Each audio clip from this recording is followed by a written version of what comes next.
Last night you see a lot of people waving their clothes, anything in order to get help.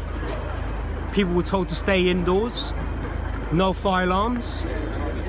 So this is what we get. The fire came outside of the property, spread vertically up the side of it, and then came back inside through people's windows that were open and were plastic and were melting anyway. Now, we as residents collectively saw that, and we were saying to people, get out. This is devastating. This building, for years, has had few little fires, had people jumping off, suicide, but not like this. This is something else. There's so many different people who live in these blocks all across the country, and what are they thinking? What are they thinking before they go to sleep? Do they feel safe? But because the school was generated, the Grenfell Tower residents were fighting for their rights to stay and leave the building. I think that was a negotiation with the school. And so the school said, okay, we'll put some money on towards the building to refurb it a little bit. So they just put a little bit of cladding in it and make it look pretty. However, behind that, of course, there are the lift, windows and fire alarm problems. Still not fixed. And a lot of budget went onto the cladding.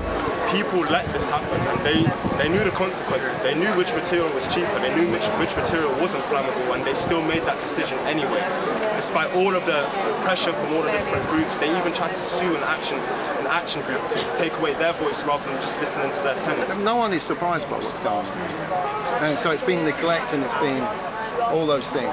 I mean, a Conservative housing minister only a couple of years ago was saying it's not the government's job to provide fire safety to its own tenants. When you put profits before people, you shouldn't be in office. That's the reality of the situation.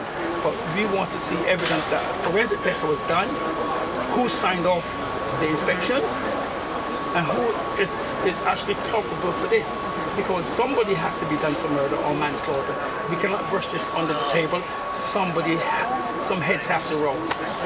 House prices go up, and councils they prioritise their wealthy residents, but they don't bat a finger when it comes to the poor and working class people.